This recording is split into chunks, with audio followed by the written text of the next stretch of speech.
Seja muito bem-vindo à quarta aula da Teoria Geral da Posse, esse mini curso que eu estou fazendo aqui no YouTube. Primeiramente, gostaria de agradecer se você está acompanhando o curso, deixou o seu joinha aí, muitíssimo obrigado. E também gostaria, por que não, de parabenizar todos aqueles que estão acompanhando o curso, porque eu sei que é cansativo assistir uma aula de 40 minutos, uma hora. Eu também, todo mundo é aluno, eu acredito que a vida é um eterno aprendizado, então todos somos alunos. E eu sei que é difícil assistir uma aula de uma hora, 40 minutos, pode ser um pouco cansativo, mas eu tenho certeza que a quantidade de conhecimento é muito maior no conteúdo, vai ser muito maior do que uma aulinha de 5 minutos. Eu até fiz alguns vídeos no meu canal, você pode acessar. Eu expliquei a diferença entre detenção, posse, propriedade em 5 minutos. Isso é para aquele cara que está desesperado, vai chegar numa prova, mas se você está assistindo esse vídeo, eu espero que esteja com uma caneta, com um caderno, e esteja sem pressa, tranquilo, assista a aula de cabeça fresca, vazia, não se preocupando com tempo. Esta é a ideia. Muito bem, hoje falaremos, entre outras coisas, as principais matérias que serão abordadas hoje são turbação, esbulho e legítima defesa de posse e propriedade.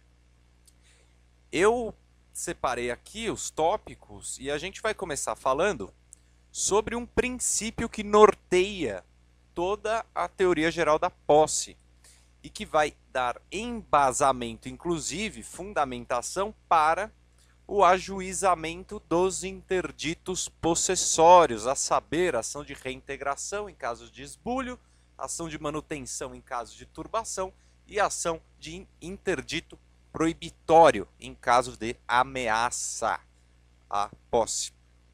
Curiosidade, Pontes de Miranda coloca um trema no I antes do proibitório, esse I que vem antes do P de bola, ele coloca um trema, não sei porquê, coisa de Pontes de Miranda. Vamos lá, o princípio norteador, como eu estava dizendo, você vai colocar em latim, porque você é um estudioso de latim, por isso que você gosta de assistir aulas grandes e cheias de conteúdo, como a que você assiste agora. O princípio é quieta non movere. Quieta non movere. Qual é a ideia de quieta non movere? Não mexer naquilo que está quieto. Não atormente, não perturbe aquilo que está manso e pacífico. Um desdobramento do princípio quieta non movere poderia ser a manutenção do status quo. Em outras palavras, a gente já viu que a posse é situação de fato, é uma realidade. Eu apresento posse em relação a esta caixinha de óculos. Perfeito. Posse em relação à minha casa, posse em relação ao meu carro, posse em relação a este microfone. Dadas as circunstâncias e dado o entendimento, portanto, de que a posse é situação de fato, em qualquer situação de fato, é estado de fato, antes de ser jurídico. E dito isso, o que a gente pode entender? Que também deve ser respeitada esta posse mansa e pacífica que já está na sociedade pacificada. E o ajuizamento do interdito possessório, ele deve ser uma exceção ao respeito que todos devem em relação à posse de outrem. Esta é a ideia. Então o princípio quieta non movere tem como desdobramento a manutenção do status quo, também um princípio, poderíamos dizer, por que não, um princípio da não violência, um princípio do respeito mútuo entre os conviventes de uma determinada sociedade, que por sua vez apresenta um quinhão de terras porque o que acontece é que os bens são limitados, enquanto a vontade de apresentar posse em relação aos bens é ilimitada. Então a gente tem um número finito de bens.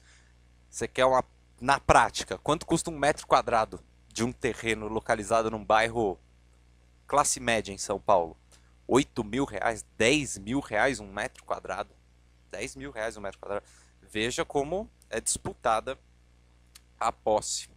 Tanto, posse é que eu me refiro 10 mil reais para compra, aí você poderia colocar um preço para locação também. Leva isso para a prática como um todo. O importante é que nesses minutos iniciais você tenha entendido que o princípio que norteia todos os interditos possessórios é o princípio quieta non movere. Joia? Porém, Porém, apesar do princípio e apesar das relações sociais estarem, em regra, pacificadas na sociedade, a gente sabe que na prática ocorre turbação, ocorre esbulho, ocorre ameaça. E desde já eu vou adiantar para você aqui um termo que você nunca vai utilizar. E eu vou explicar por que você não vai utilizar, porque você vai aprender agora que isso é um equívoco. Isto é um equívoco. O equívoco é escrever possuidor esbulhado. Muitas vezes, em outras obras, você poderá ler, não em Pontos de Miranda, mas em outras obras, você pode encontrar o termo possuidor turbado, joia, ou possuidor esbulhado. Acontece que há um contradictio in terminis, uma contradição do próprio termo. Eu explico por quê. Acontece que se você é possuidor é estado de fato, e aquele que sofre esbulho tem o impedimento total do uso do bem, seja parcialmente a terra, isso eu expliquei já em outro vídeo, mas a gente vai voltar nisso depois. O que interessa é que o possuidor, ele não pode ser um possuidor esbulhado, porque ou ele é um possuidor ou ele é um esbulhado. Deu para entender a ideia? Porque ou você possui ou você sofreu esbulho. Então, o esbulhado, ele é um ex-possuidor. Então, por favor. E aí você vai falar para mim, nossa, mas isso é óbvio. Kelsen falava que nada no direito é óbvio, e eu levo isso comigo desde que eu comecei a estudar. Nada é óbvio. Nada é óbvio. Me explica, me dá uma razão para o seu óbvio. Fundamente o seu óbvio.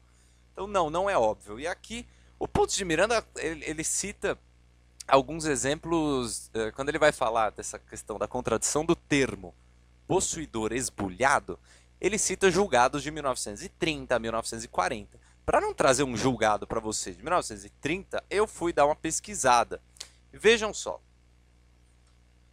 Julgamento do agravo de instrumento 15.600, 15600, no Supremo Tribunal Federal. Observou-se o preceito do artigo 499 do Código Civil. Esse julgado ele não é tão recente, tá? Ele é de 1970, mas ele não é de 35 como de Pontos, tá? De 1970.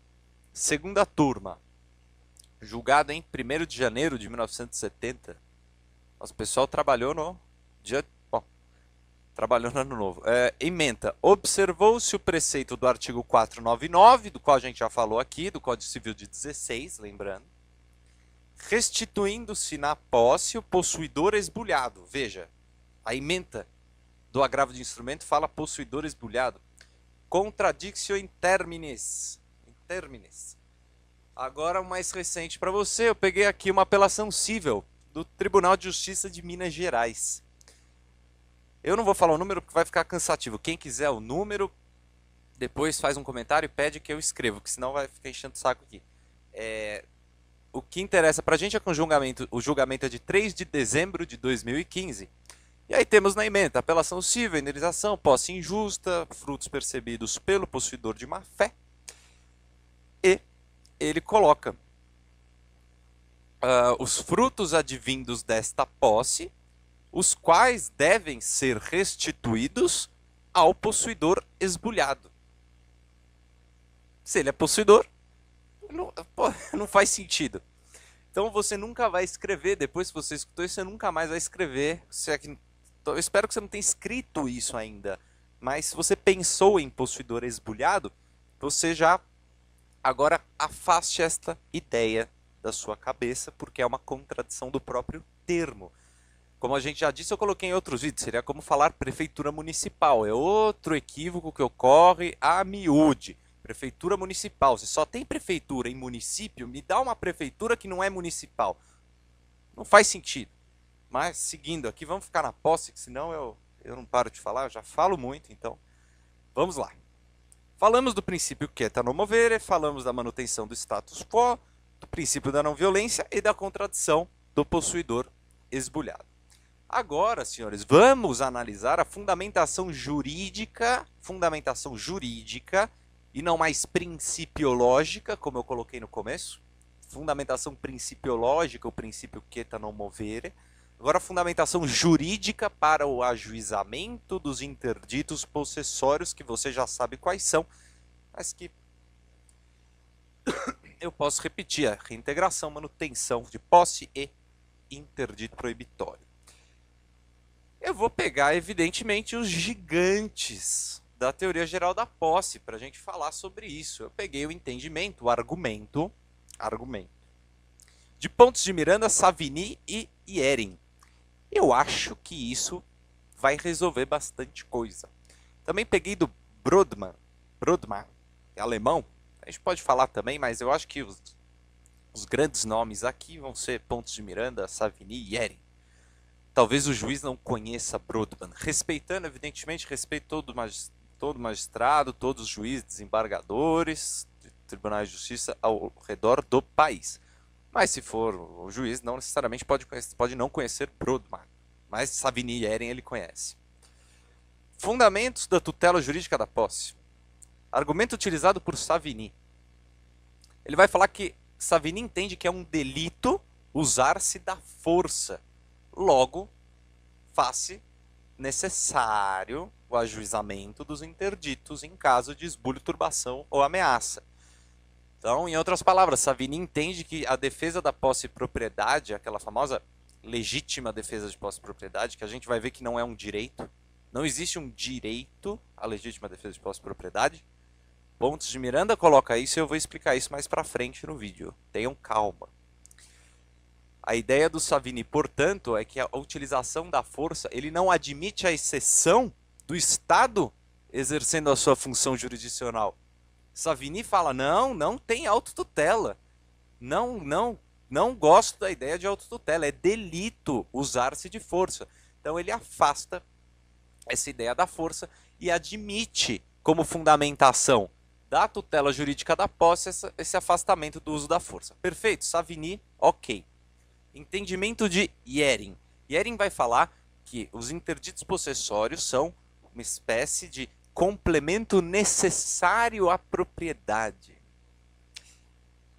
Tem o problema que ele usa o termo propriedade, mas quero que você tenha o entendimento. Então ele entende que a partir do momento que adquire-se a propriedade, ou ainda, vamos colocar posse, a partir do momento que se adquire a posse, o ajuizamento, o direito, a legitimação para o ajuizamento dos interditos vem de brinde, é um complemento.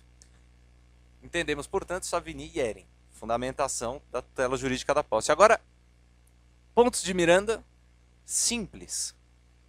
Ele fala: o fundamento jurídico para o ajuizamento dos interditos possessórios é a manutenção da ordem fática, assegurar a ordem fática.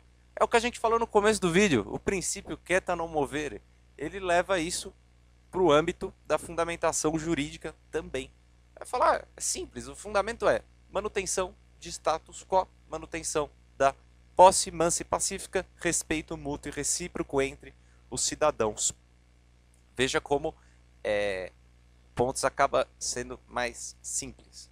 E por fim, Brodmann, se você quiser, Brodmann vai fundamentar que está contida junto à proteção da personalidade, a fundamentação da tutela jurídica da posse.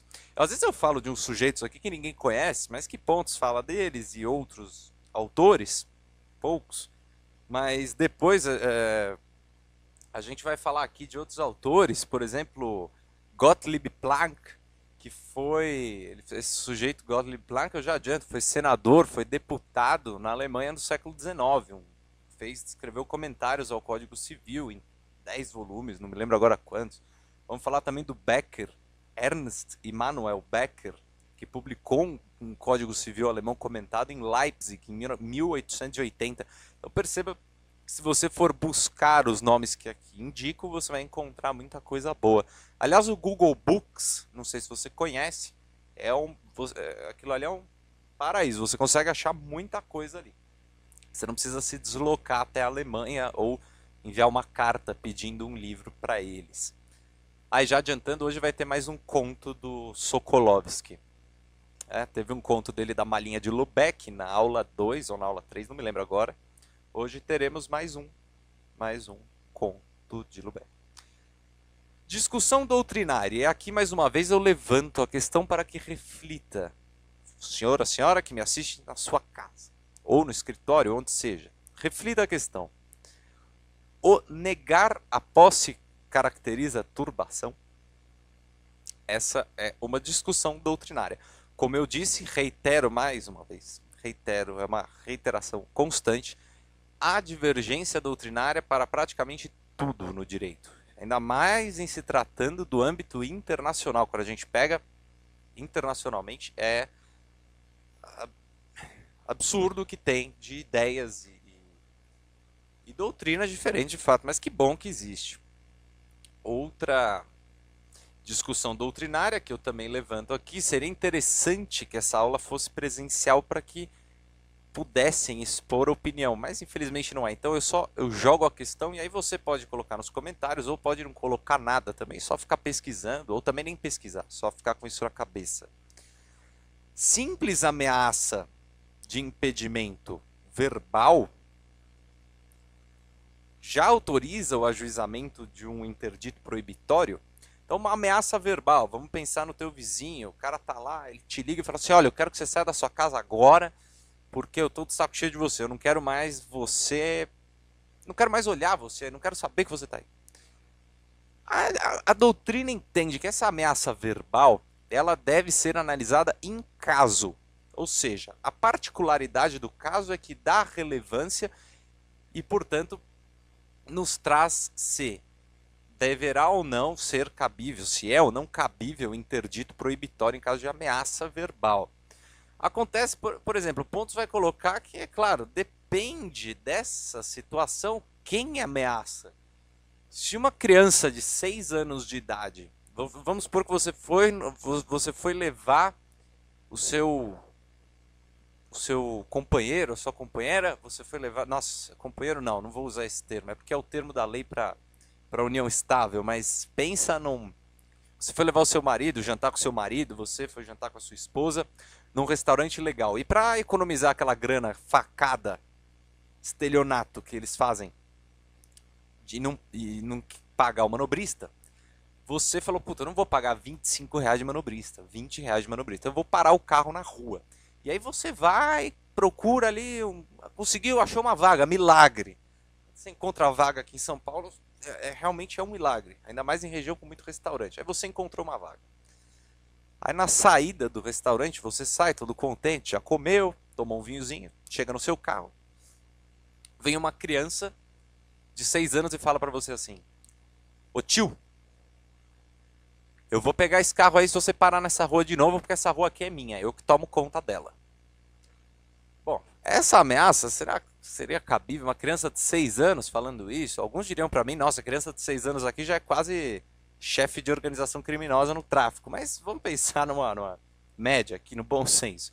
Então, uma criança de 6 anos falando isso, uma criança de 8 anos falando isso, não é um motivo de grande relevância para que seja de fato cabível o interdito proibitório em relação ao seu carro.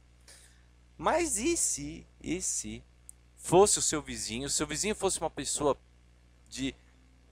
pública, uma pessoa muito famosa, e uma pessoa que tivesse realmente uma informação sobre você que não poderia ser vazada, e esse cara ficasse te ameaçando, aí talvez fosse cabível o ajuizamento de um interdito proibitório. O que eu quero que você entenda é que a ameaça verbal de ocupação, de turbação ou esbulho à posse, ela tem que ser analisada em caso a caso, sempre, ok?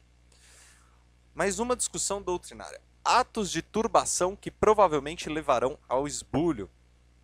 Essa discussão que o Pontes coloca, ela é interessante, mas ela perde um pouco de relevância, dado o caráter de fungibilidade das ações possessórias. Você não precisa, caso você ajuize uma ação de manutenção de posse em caso de turbação, você não precisa ajuizar outra de reintegração, caso a turbação se torne um esbulho. O que se faz necessário é simplesmente junta-se uma petição demandando a mudança, essa mudança. Inclusive, se você pegar alguns processos no Tribunal de Justiça, você vai ver que muitas vezes eles colocam esbulho, barra, turbação, barra, ameaça ao uso do bem. E não é à toa, porque o caráter da ação possessória é fungível. Uma das características da ação possessória é a fungibilidade. Mas ele coloca, eu gostaria de trazer os exemplos. Ele coloca assim: atos de turbação que provavelmente levarão ao esbulho. Colocar de guarda um louco no seu terreno para tomar conta, estando armado ou não o louco. Então, colocar uma pessoa absolutamente incapaz para tomar conta de um terreno provavelmente não vai dar muito certo. Outro exemplo que ele dá é abrir jaula de animais ferozes. Pode ser que os animais de repente se tornem mansinhos e comecem a andar pelo seu terreno e fiquem seus amigos. E aí pode ser caracterizada a turbação, talvez. Mas em regra, abrir um monte de jaula de animais ferozes vai fazer o quê? Os bichos vão sair tudo louco lá, você não vai conseguir usar, vai caracterizar esbulho. É uma lesão ao uso total. Os exemplos do ponto são demais. Bom, sobre o esbulho e a turbação, vamos começar a falar de esbulho e turbação, porque senão a gente não acaba. O que caracteriza, quando que a gente pode caracterizar o esbulho e a turbação? Quando há ofensa à posse do legítimo possuidor. Quando essa ofensa fica caracterizada, a partir do momento que ela está caracterizada e o ato do esbulhador ou do turbador, claro, ele é contrário ao do possuidor legítimo. Então o sujeito está lá na fazenda dele, relembrando um pouco outra aula que a gente viu aqui, que eu fiz, ele nem sabe que aquele pedaço de terreno lá, ele nem enxerga. Ela tem 190 alqueires, pronto, tem 500 alqueires. Ele não consegue, ele está lá na sede da fazenda, ele não consegue ver o terreno todo. Mas imagina que tem uma invasão do MST ocorrendo. E um pedaço do terreno lá no final. E aí? É contrário à vontade do possuidor legítimo? Provavelmente. Dificilmente ele vai... descobri que o MST está invadindo. Puta, vou lá conversar com eles, vou levar um pouquinho de água, um lanchinho quente, um biscoito. Vou fazer a hora do lanche dos biscoitos São Luís. Você que não conhece, você que é jovem, busque depois. É a hora do lanche, que hora tão feliz. Queremos biscoitos São Luís. Então você não vai fazer uma hora feliz do biscoito São Luís com os caras do MST que estão invadindo o seu terreno. Você não vai fazer isso. Você não foi ofendido? A sua posse não foi ofendida? Sim. Então caracteriza esbulho ou turbação, a depender do caso. Não necessariamente você tem ciência daquilo. Não necessariamente. Como eu disse, o terreno está distante. É aquele exemplo que eu dei no outro vídeo. O cara que vai empurrando a cerca na sacanagem. O cara vai, ele não tá vendo. Aí vai empurrar a cerca um dia, empurra a cerca no outro e tal. É que no exemplo que eu dei no outro vídeo tinha uma câmera super potente na cerca e aí o cara conseguia ver. Mas a ideia é essa. Então, o esbulho e a turbação são caracterizados a partir do momento em que há ofensa à posse do possuidor legítimo. Eu separei aqui duas palavras-chave para você não esquecer a diferença entre turbação e esbulho. Eu quero que você lembre da turbação e do esbulho da seguinte forma.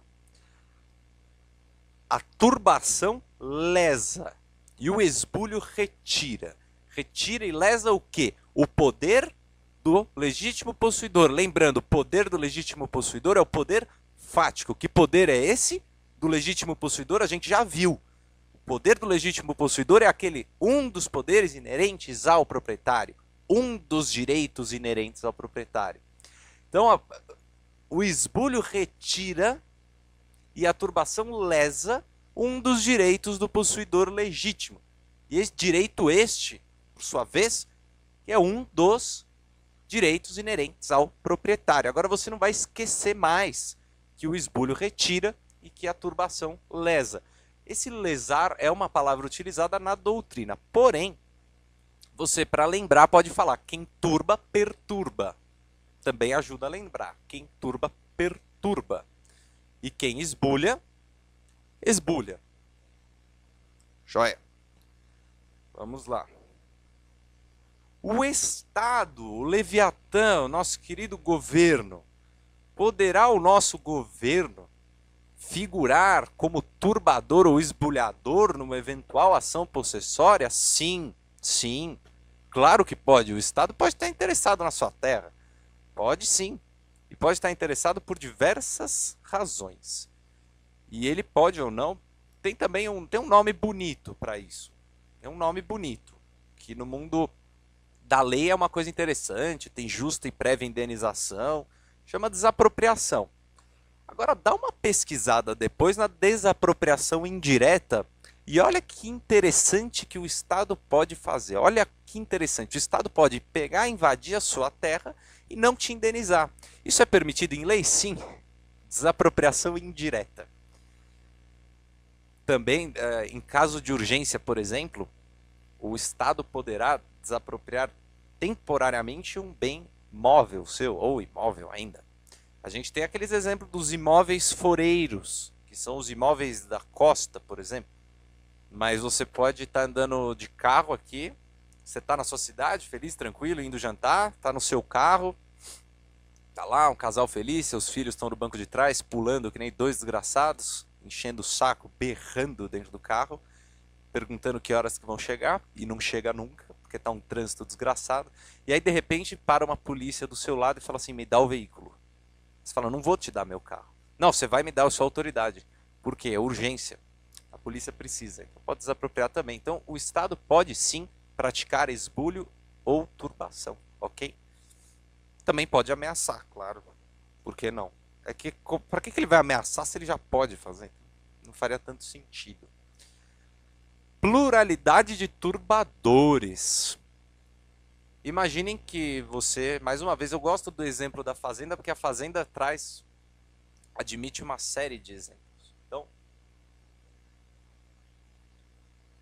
imagine que o seu vizinho do lado X começa a turbar. Ele começa a usar os pedaços do seu terreno para passar umas vacas por ali. Corta caminho, sabe como é que é? O terreno dele não é tão bom que nem o seu tá todo bem cuidadinho, reto, plano.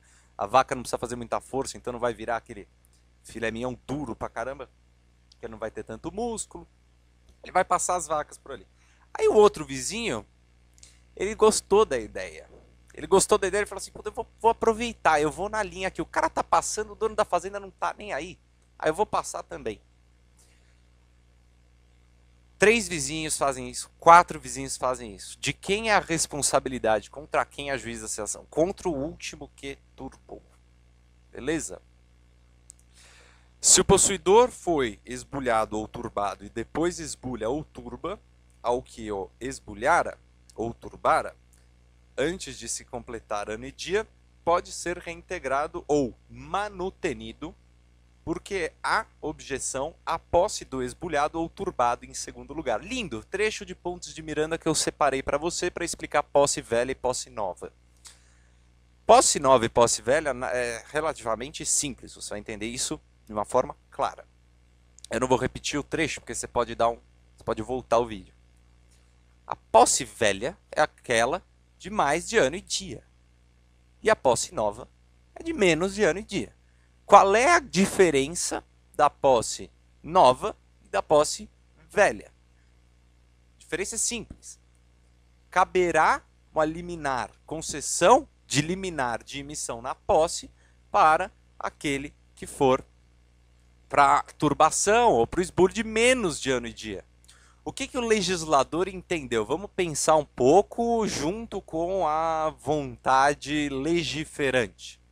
Ele falou assim, bom, se o sujeito foi turbado, está sendo turbado há mais de ano e dia, o cara está há mais de um ano que ele é turbado e ele nem se incomoda com isso, não tem... Ele falou, tudo bem, ele tem ciência. Detalhe que isso conta da ciência do possuidor legítimo. O legislador entende que se o sujeito está há mais de um ano sendo turbado e isso não o preocupa, para que caberia... Para que não há necessidade de um rito especial para ele. E se for de menos de ano e dia, o legislador entendeu assim, pô, menos de um ano, o cara está preocupado com o terreno dele. Ele foi esbulhado, menos de ano e dia. Então será reintegrado na posse. Aí é concedida a liminar de emissão na posse para que o possuidor legítimo reintegre a posse do seu bem.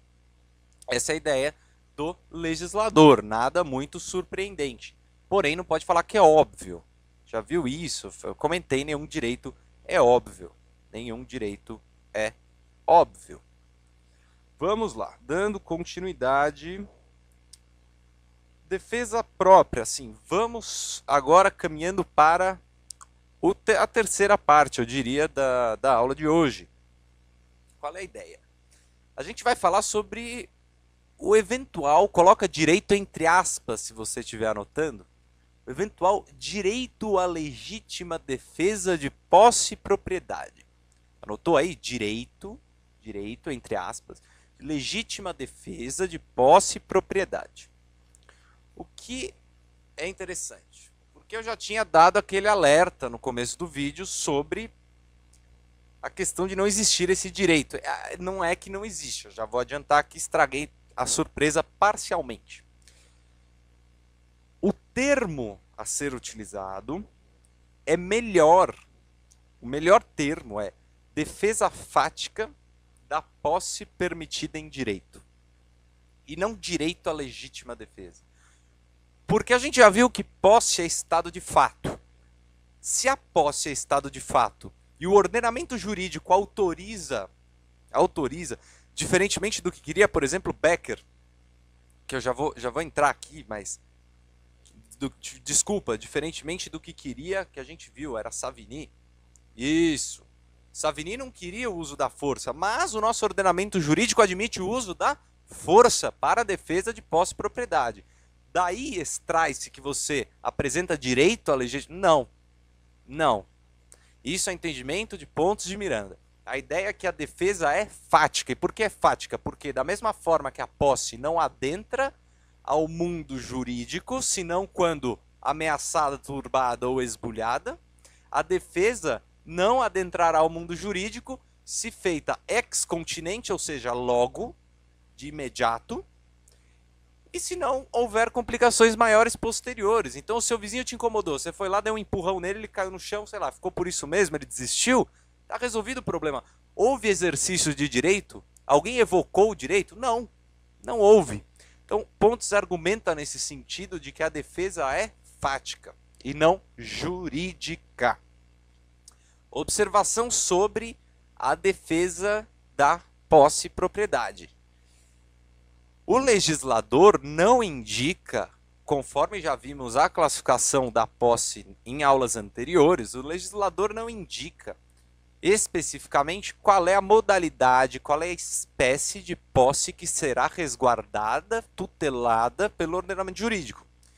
Portanto, subentende-se que toda e qualquer posse, sendo, é claro, legítima, mansa, pacífica, não tendo como origem clandestinidade, violência ou precariedade, toda e qualquer posse será passível de ser defendida pela mão própria, justiça de mão própria, aquela exceção, é a autotutela. E por que eu falo isso? Admite-se, portanto, que o possuidor imediato exerça a força, e admite-se, claro, que o possuidor mediato também. Contrário ao entendimento, por exemplo, eu falei do Gottlieb Planck. O Planck foi deputado senador no século XIX, na Alemanha. Ele entendia que o possuidor mediato, ou seja, para te dar aquele exemplo claro, o locador do bem, ele não teria direito. Pontes de Miranda vai numa linha contrária, junto com Martin Wolff, junto com muitos outros. Depois a gente pode comentar, caso haja interesse, mais doutrinadores. É que se eu ficar falando aqui de todos, não vai acabar nunca a aula. Então vimos, agora eu vou te dar o exemplo, do conto, conforme eu contei,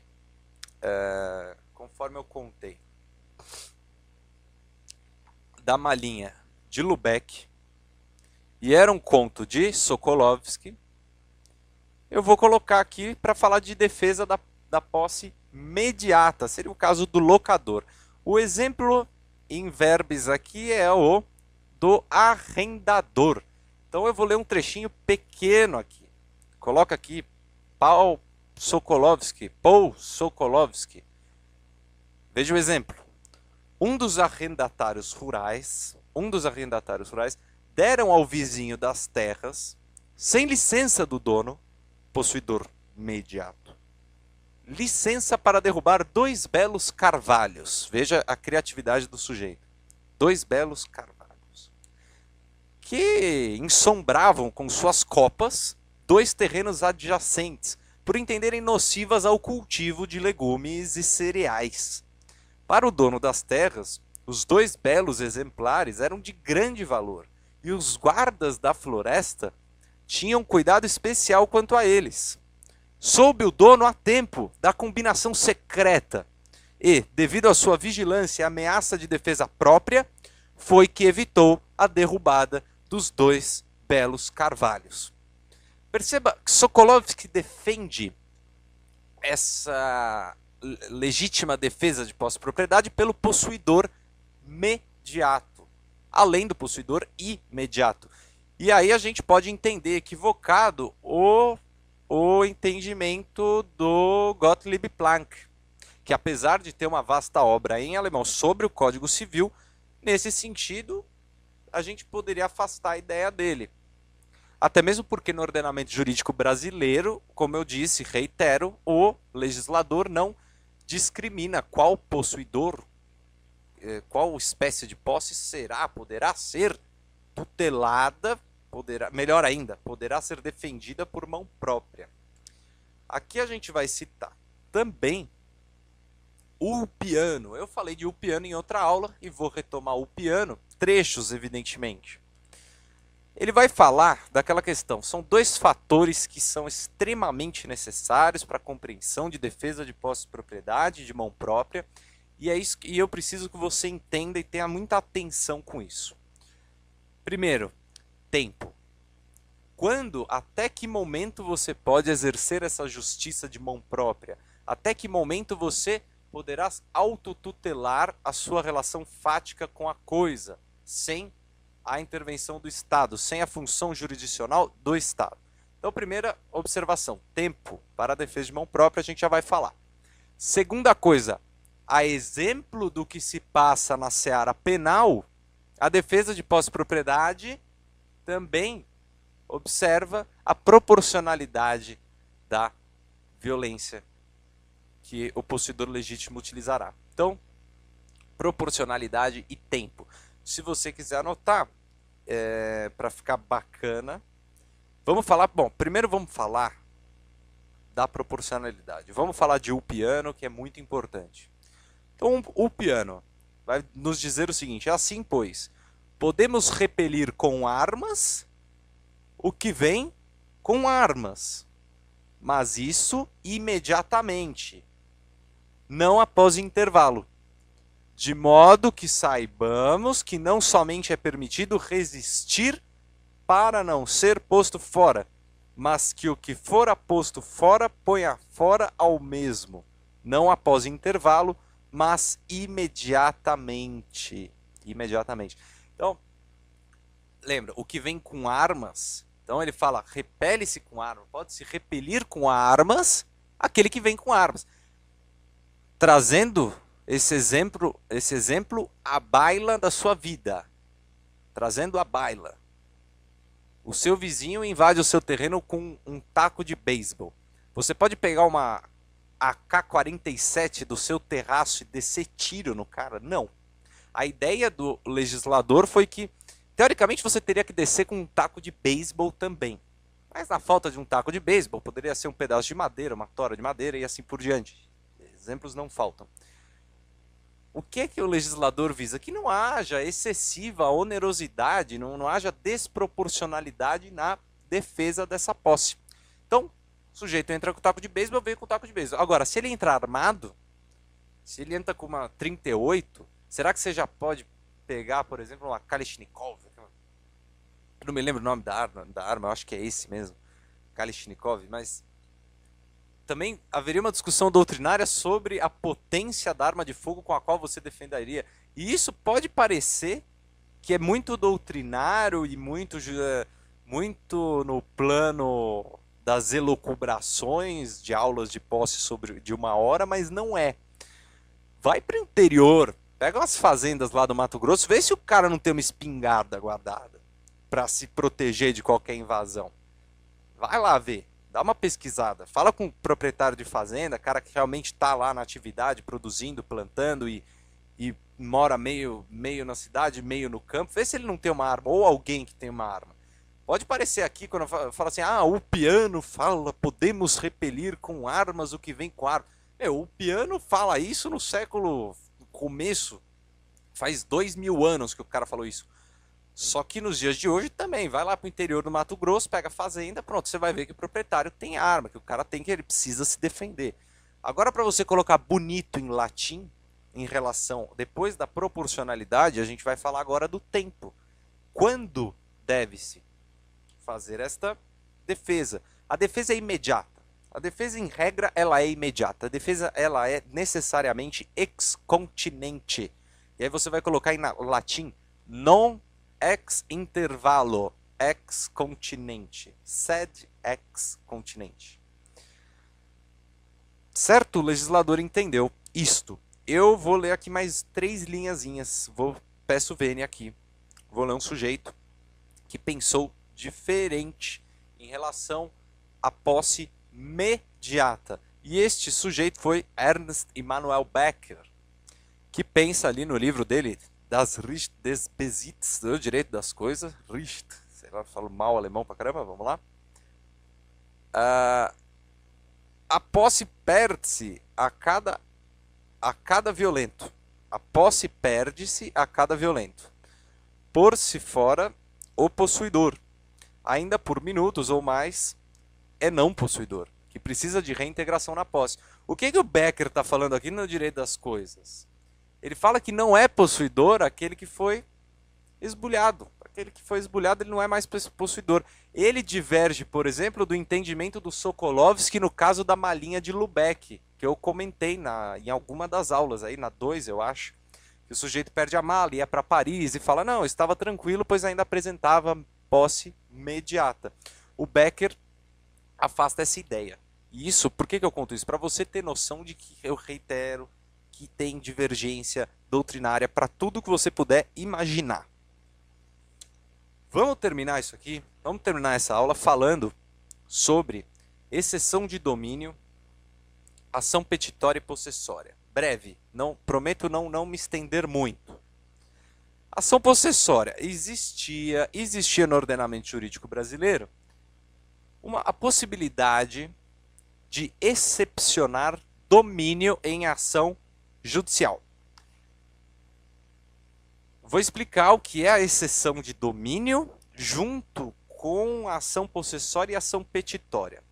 Ação possessória diz respeito à situação de fato. A ação possessória diz respeito à discussão controversa de situação fática. E a ação petitória, do outro lado, diz respeito à situação que envolva documento que apresente, que envolva um justo título. Uma ação petitória, você invoca, por exemplo, um justo título dominial. Acontece que estava acontecendo muito, isso estava, você pode procurar depois a súmula 487 do STF, que você vai entender melhor. Dá uma pesquisada. Excepcionavam domínio em ação possessória. E acontece que a cognição jurisdicional entendia ação possessória, discussão de situação fática. Ação petitória, discussão de veracidade de título, justo título dominial. Não queriam o quê? Misturar facticidade com jurídico. Era mais ou menos essa a essência. E acabaram por terminar com a exceção de domínio. E hoje, dada a fungibilidade das ações possessórias e tal, lembrando aquela relação, eu vou falar mais sobre domínio em outro vídeo. Mas o que você pode entender por domínio é que aquele que apresenta o domínio do bem, ele apresenta os direitos inerentes ao proprietário, mas ainda não apresenta o justo título. Então seria como se ele fosse um quase proprietário. Você quer ver um exemplo clássico de domínio? Imóvel foreiro. Aquele imóvel da praia. Alguém pode comprar uma ilha no ordenamento jurídico brasileiro? Não. Existe o quê? Concessão de domínio. Você pode usar? Sim. Você pode gozar, fruir? Sim, porque você pode alugar a ilha. Você pode dispor? Sim. Você pode dispor o quê? O bem. Como? Através da disposição da concessão de domínio. Você pode reivindicar? Sim, joia. Só que você não tem aquele justo título de proprietário. Essa que é a bagaça, acho que deu para pegar aí. Artigos para você que gosta de lei. 505 do Código de 16 e 923 do Código de Processo Civil de 73. Juiz deferia a posse ao dominante e não ao possuidor do justo título. Havia casos em que o juiz ia lá, dura lex, sed lex. Defere posse ao dominante e não ao possuidor do justo título. Porra, puta sacanagem. O proprietário ficava a ver navios, enquanto o sujeito que estava lá concedido não obtinha indevida vantagem. Assim entendeu o ordenamento jurídico brasileiro. Entender de forma diversa, poderia entender de forma diversa. Bom, não deu para falar tudo o que eu queria falar, esse é o problema. Ou eu continuo falando ou eu falo em outro vídeo. O pessoal depois me cobra de falar de composse e time sharing. Composse e time sharing e também da força do pré-contrato ainda, do compromisso de compra e venda. Vamos caracterizar esbulho e turbação no pré-contrato. Vamos falar da composse também. Vamos falar de time sharing. Não esqueçam de me cobrar, pessoal, se quiser, claro. Bom, eu vou ficar por aqui porque já está passando. Eu queria que tivesse 40 minutos no máximo. Já estou vendo aqui, bateu 46. Bom, até o próximo vídeo. E muito obrigado. Se puder se inscrever no canal, se assistiu até aqui, agradeço muito a atenção. E até a próxima. Obrigado.